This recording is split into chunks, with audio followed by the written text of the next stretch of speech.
Você já se perguntou o que uma editora faz? Ou como seria para você, escritor, estar em uma editora? Nesse vídeo eu vou tentar te explicar os conceitos básicos de uma editora tradicional no cenário do mercado brasileiro, né? Uma editora tradicional no Brasil. E alguns detalhes que vão desde o contrato até se você deveria escolher ou não tentar uma editora ou continuar como autor independente e algumas dicas em relação a tudo. E eu espero que fique fácil de entender. Para começar, olá, meu nome é Fátima e além de escritora, eu sou fundadora e editora-chefe da Editora Morgana, uma editora tradicional focada em livros de fantasia. Como autora, tenho livros publicados por mais de uma editora, inclusive a minha própria, e também já tive uma experiência traumática com uma editora que já não existe mais. Desde que comecei a Morgue, como carinhosamente chamo Morgana, muitas pessoas me perguntaram sobre o que uma editora faz de fato e qual seria a importância de ter uma ou não. Então decidi fazer esses vídeos para simplificar tudo, principalmente pensando nos autores iniciantes. Antes de resumir o que uma editora faz, eu queria deixar algumas dicas do que vocês devem fazer antes de decidir ou não fechar com uma editora, e isso falando também como escritora. A primeira coisa que indico fazer quando se interessa por uma editora é seguir ela nas redes sociais, estudar como ela se porta em relação ao mercado, qual o catálogo de obras e se sua obra se encaixaria nesse catálogo. Em seguida, sugiro que compre algum livro da editora para ter uma ideia geral da qualidade, principalmente em relação à edição e revisão. É claro que erros de digitação ou até em espaçamento na diagramação podem acontecer esporadicamente. Acontecem, inclusive, em editoras enormes, mas se ver isso constantemente, pode ser que a editora em questão não tenha feito um trabalho muito bom no livro e precise estudar para saber se foi um caso isolado ou se faz parte do padrão deles. Mas como eu faço para saber isso se eu não posso comprar todos os livros da editora? Bom, a dica que eu deixo é que você deveria poder falar com autores dessa editora, entrar em contato com eles e saber da experiência. Principalmente se você conseguir falar com algum autor que já saiu da editora, o que é um pouco difícil quando a editora é mais recente. Isso vai te ajudar a ter uma visão mais ampla do trabalho dessa editora e vai te deixar mais calmo em relação se deve ou não trabalhar com essa editora ou entrar em contato para ver se eles querem o seu livro para você, enfim, trabalhar com essa editora. Em caso da editora te aceitar após a análise do original, a dica que eu dou, que é a dica de ouro, é que você mande o contrato que eles te mandarem para algum advogado ou alguém que você conheça que tenha muito contato com contratos editoriais e saiba como funciona, mas principalmente para um advogado, para saber se você está entrando num contrato que vai ter benefícios para você ou não. Afinal, o que uma editora faz? Para começar a responder isso, antes eu queria deixar bem claro que eu vou tratar especificamente do mercado brasileiro e das editoras tradicionais no mercado brasileiro. Então, é um cenário brasileiro e especificamente, e baseado tanto no que eu vivi com as editoras tradicionais em que eu trabalhei com os meus outros livros que não estão na minha editora, com o que eu tive de experiência ruim, né, também com a editora que não era tradicional, e com a experiência que eu tive de mercado, estudando antes para criar a minha editora e com a experiência que eu tenho agora com a editora, pensando em tudo e principalmente estudando bastante o mercado brasileiro. Uma editora tradicional é uma empresa que seleciona obras, contrata autores e assume custos e responsabilidades.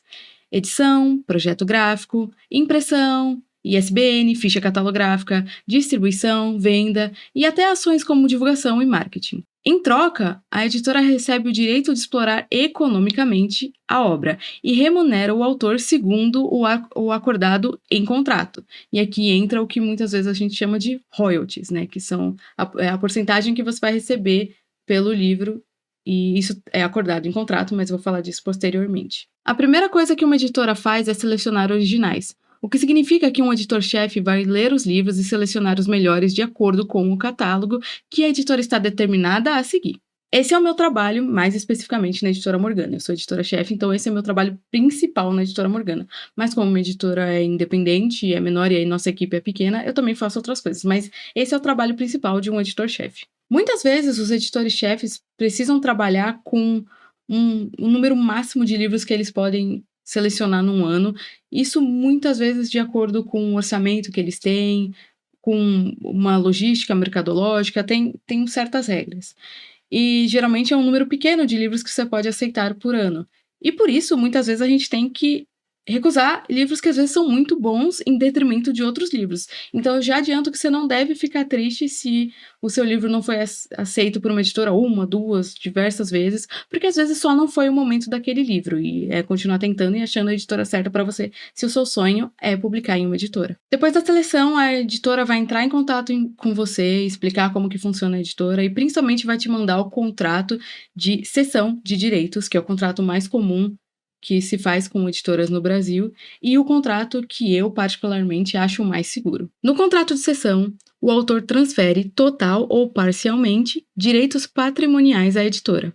A cessão só é válida por escrito e, por regra, presume-se que tem que ter um pagamento em troca disso. Então, não é grátis, não é um serviço grátis e o autor não vai estar abrindo seus direitos gratuitamente, ele vai receber algo em troca. A cessão pode ser por tempo determinado ou por modalidades específicas, seja apenas impresso, apenas e-book, audiobook, entre outros. Geralmente, a editora especifica um prazo para deter o direito de comercializar uma obra e ainda apresenta cláusulas para renovação ou quebra de contrato, garantindo segurança e maior transparência para ambos os lados. É muito importante sempre especificar o que o contrato abrange nessa seção de direitos. Se vai ser uma edição impressa, se vai ser um e-book, um audiolivro, se vai ser todos esses, se vai ser uma versão para a biblioteca, enfim, tem várias coisas. E isso precisa estar especificado em contrato. Geralmente é mais de um formato. Os mais comuns é e-book e a edição impressa. Em alguns casos, o audiolivro, mas envolve outras empresas, enfim. Geralmente envolve uma empresa para fazer o audiolivro em si. Então, envolve vários detalhes. Tudo, de novo, é acordado sempre em contrato. Então, você tem que ver isso em contrato antes de fechar o contrato. No contrato também precisa ser especificado quantos royalties o autor vai ganhar pelo livro e se a porcentagem será em cima do valor de venda ou do valor de impressão do livro. Geralmente é em cima do preço de capa. Aqui eu preciso abrir um parênteses enorme, porque erroneamente as pessoas assumem que a editora fica com um valor absurdo acima do que o autor ganha de royalties, mas é importante considerar que a editora tem diversos gastos durante a publicação, e os valores que chegam através da venda são para custear outras impressões, logística, marketing e até mesmo para continuar pagando os profissionais que fazem revisão, edição, projeto gráfico, dentre outros. Muitas vezes, editoras menores recebem quase a mesma base de lucro que os autores recebem de royalties.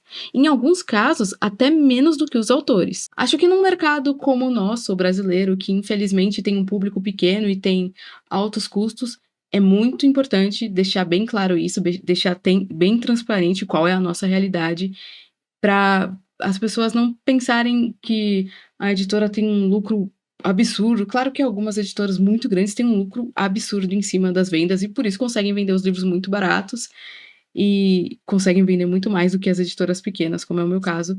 Mas é bom sempre pensar muito nos dois lados, pesquisar antes de seguir e não, principalmente, não deixar informações erradas na internet, porque isso pode ser passado adiante, as pessoas terem uma mentalidade sobre o mercado que não é real e afastar tanto os autores quanto os leitores de editoras menores, por exemplo, o que seria muito prejudicial para o nosso mercado, porque são principalmente as editoras independentes que têm publicado títulos mais diferentes, por assim dizer, títulos que não são só mercadológicos e pode abranger áreas diferentes, pode tomar outros riscos que às vezes a editora grande não quer ter. E também não é todos os riscos que uma editora menor pode fazer, porque ela tem um orçamento muito menor e um alcance menor. Mas com as redes sociais isso tem mudado aos poucos e as editoras menores estão conseguindo crescer, se sabem fazer um bom marketing e se tomam cuidado com os livros que estão entregando, por exemplo. Após o contrato assinado, a editora vai ter um prazo próprio para produzir o livro,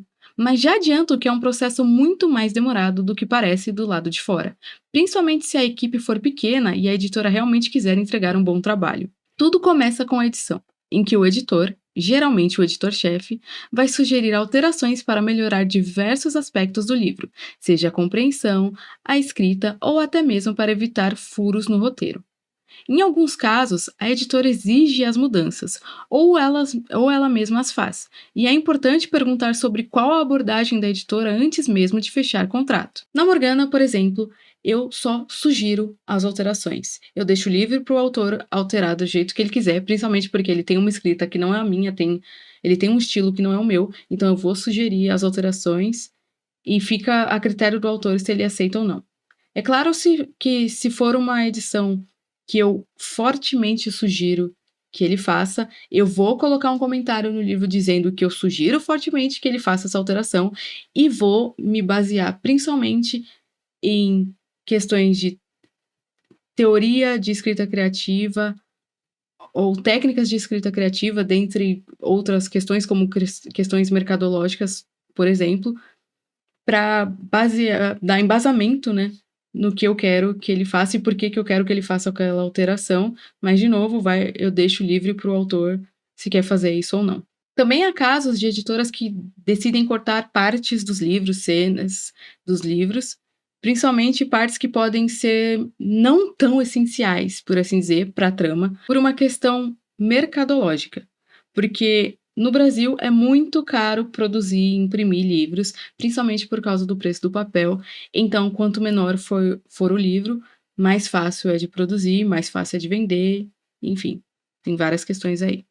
Eu, como uma editora-chefe de uma editora focada em fantasia, geralmente não peço cortes, porque universos de fantasia têm muitas particularidades, principalmente porque geralmente o universo é completamente criado do zero e precisa ter uma construção para se entender aquele universo, ou tem sistemas de magia que precisam de regras que precisam ser entendidas, e geralmente as cenas são todas pensadas para a construção desse universo, e raramente são cenas que não têm importância nenhuma, seja para a construção do personagem, para a construção e evolução da trama, ou para a construção e evolução do mundo.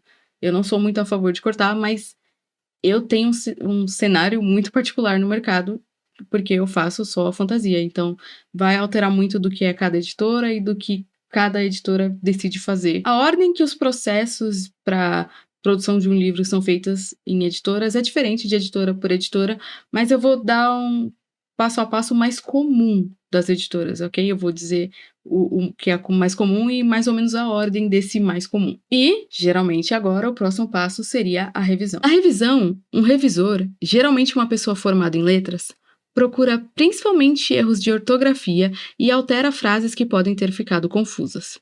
É um processo tão importante quanto a edição. Depois, geralmente começamos os projetos gráficos, em que o autor explica a um designer ou ilustrador como quer a capa do livro, a qual segue um padrão mercadológico da editora e pode ou não ter limitações. E, posteriormente, esse projeto gráfico vai ser passado para a diagramação. Geralmente, a diagramação no Brasil é mais simples, principalmente em editoras maiores, por diversos motivos, mas a diagramação tem sido mais complexa e mais pensada nos mínimos detalhes, principalmente devido à mudança que está sendo feita por causa de autores independentes e editoras independentes. Então, tem mudado um pouco e as diagramações estão ficando cada vez mais complexas e imersivas. Geralmente, tanto a editora quanto o autor entram em um acordo sobre o projeto inteiro, o projeto gráfico, e estão de acordo com o que está sendo entregue.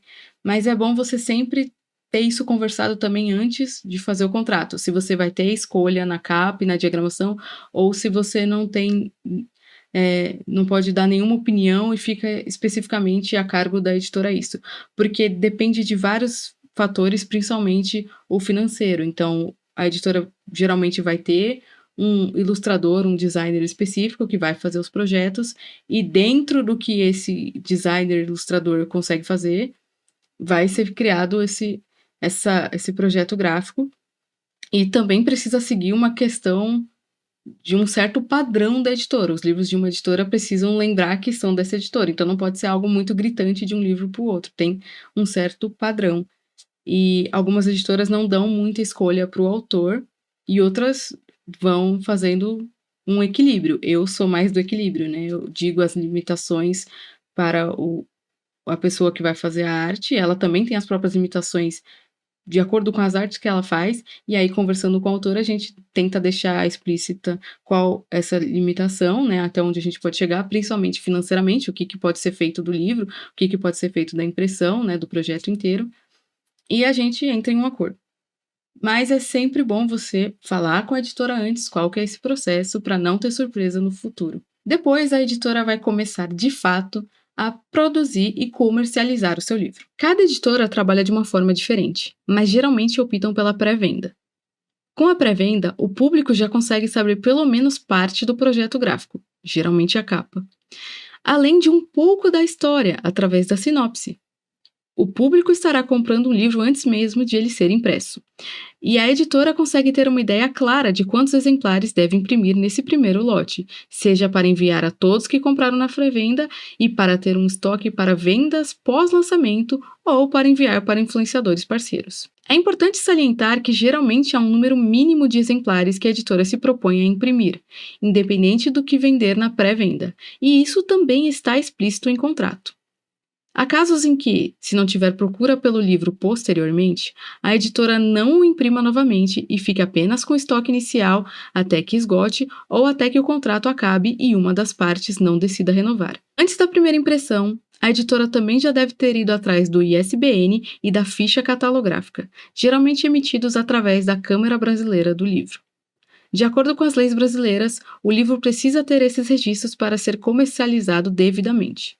Em muitos casos, as livrarias e eventos nem aceitam vender livros que estejam sem os registros. Questões como brindes e quem custeia eles ou quantos brindes serão é algo também acordado entre autor e editora.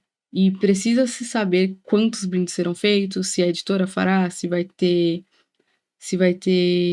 que o autor custear, se não vai ter brinde de forma alguma. Geralmente, pela minha experiência e pelo que eu faço na minha própria editora, as editoras se propõem a fazer um mínimo de brindes dentro de uma realidade orçamentária dela, dentro da realidade do que ela pode imprimir, do que ela pode entregar, e geralmente são coisas impressas, porque é mais fácil de enviar pelo Módico, e o Módico é o modo que a gente mais escolhe enviar livros, porque barateia bastante o frete. A questão de o frete ser grátis ou não para o cliente também depende da logística da editora.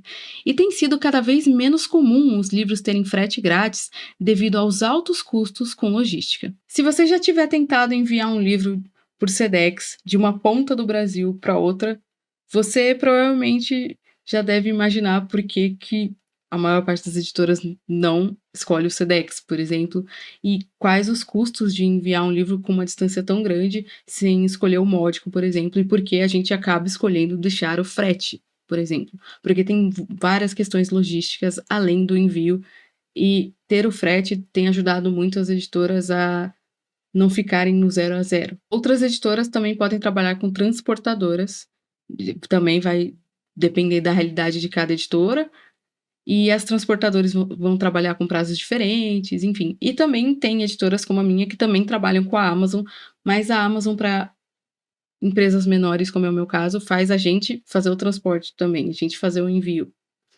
Então, também é um custo nosso. Eles botam com frete grátis, mas tem um certo custo do nosso lado. Seja uma taxa que eles vão tirar porque eles vão fazer essa logística de envio, ou porque a gente vai ter que enviar por fora. Então, tudo tem um custo. As coisas parecem muito mais fáceis do que são, tem muitas questões contratuais.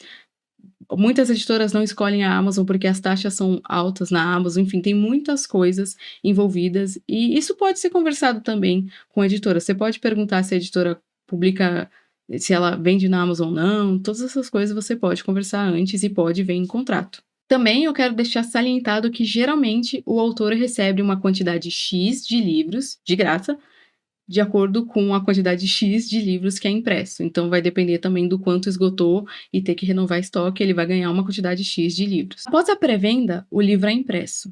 E no caso de grande parte das editoras independentes, é em uma gráfica terceirizada. Então os prazos dependem deles, da gráfica. É importante que a editora deixe claro a você e ao público se pode demorar ou não. Gráficas terceirizadas geralmente não trabalham só com uma editora, então você está sempre sujeito a mudanças de prazo caso eles estejam com alta demanda. Inclusive, isso também acontece quando o autor independente decide imprimir seus livros, então não é algo exclusivo das editoras menores. Tem se tornado cada vez menos comum fazer lançamentos em livrarias, com sessões de autógrafos e tudo isso, por causa dos custos envolvidos. Geralmente a editora deixa livre para o autor se ele quiser pagar o próprio lançamento em livraria.